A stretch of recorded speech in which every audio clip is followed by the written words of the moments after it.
Hi everyone, welcome back to Realized Gains. Today we're diving into some of the most critical trends shaping the world. And it comes from the largest country in the world by population and growing is India. But one trend we notice is the migration of India's high net worth individuals. Wealthy individuals in India aren't just leaving for luxury. There are some significant forces in play and impacting everyone from professionals, business owners to the middle class. If you're curious about this transformation and what they mean for India's economy, stick around. This is one of the most crucial videos I've made on this channel. One of the biggest reasons behind the departure of wealthy Indians isn't just high taxes, it's regulatory uncertainty. So first of all, we need to rewind to February 1st, 2022. India's finance minister announced a 30% tax on cryptocurrency profits, alongside additional tax. The result? Many crypto companies like Wazir-X faced layoff, letting go up to 40% of their workforce.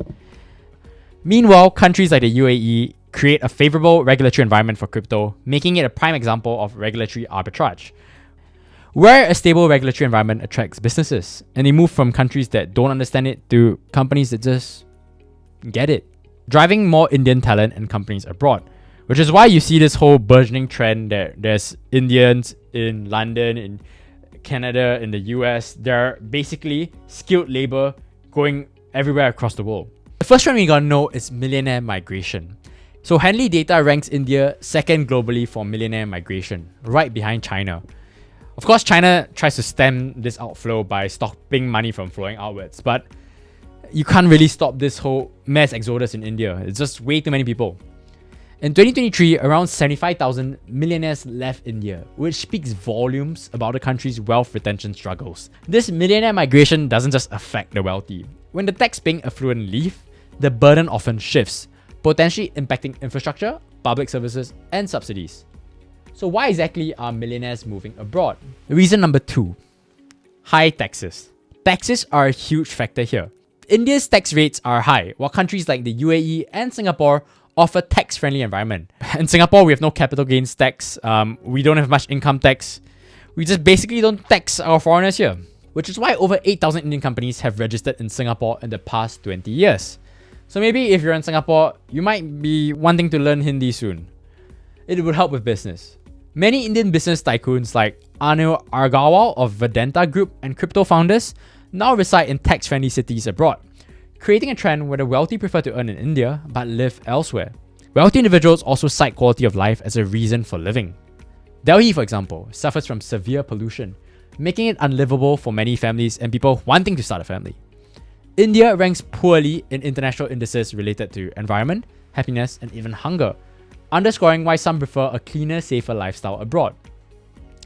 Golden visas are another option attracting India's elite. Countries like the US, Canada, Australia, and New Zealand, and the UAE offer residency or citizenship in exchange for an investment. So I wrote an article about this a couple of weeks back about investing with Emaar. So investing in Emaar, which is one of the largest property developers in the UAE, comes with a lot of benefits. You get 10 years of golden visa. And this grants you residencies in the UAE for up to 10 years. And it's a great perk for investors and their families looking for longer term residencies. And of course, you can convert this visa to long-term citizenship later on.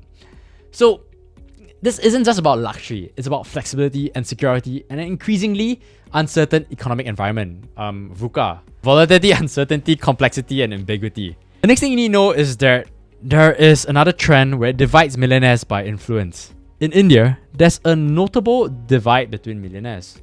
Those with government support, often due to favorable contracts, are more likely to retain wealth domestically, while self-made entrepreneurs look abroad for further opportunities. Let's say you're a newly founded crypto millionaire. You're more than likely wanting to go overseas, okay? Because the hand didn't feed you in India. This division creates a situation where some can maintain their wealth while others have to consider new markets. It's basically old money versus new money. The third trend is that there's high taxation for the middle class. It's not just the wealthy feeling the pinch. The middle class in India is also burdened by high direct and indirect taxes.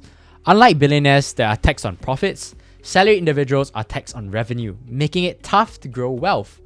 Middle-class Indians are increasingly exploring other income streams, like small businesses, to alleviate this burden.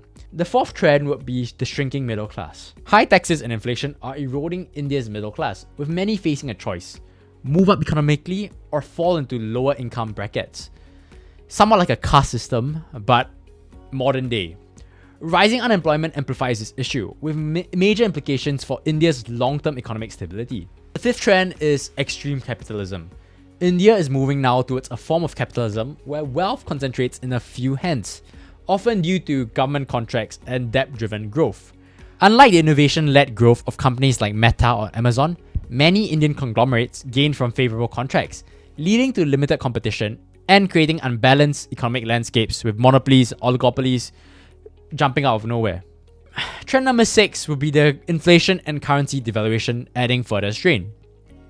In 2014, one US dollar was worth around 60 rupees.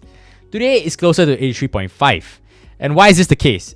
The US is also devaluing its currency, but every other country needs to devalue it further in order to make themselves price competitive towards the mass amount of consumers in the US feeling their deficit. This is a huge factor for families looking to send their children abroad for education, and they struggle with the rising costs due to currency devaluation. Trend number 7 would be government schemes offering poor returns. Government investment schemes like the PPF, Public Provident Fund, offers return around 7.1%, while real inflation rates often surpass this, eroding the middle class savings. If you're from elsewhere in the world, the PPF is like a form of savings fund where they encourage investments.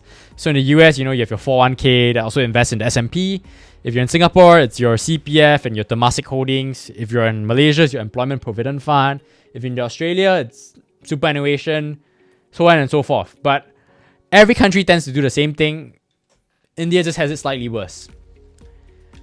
So if you're serious about securing your finances, you should just start exploring investment options depending on where you are, diversifying your income, and remember, your financial responsibility is ultimately in your hands, and no one is coming to save you.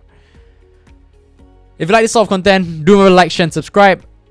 And if you found this video helpful, leave a comment if you agree, if you disagree, and I'll see you guys in the next one. Bye!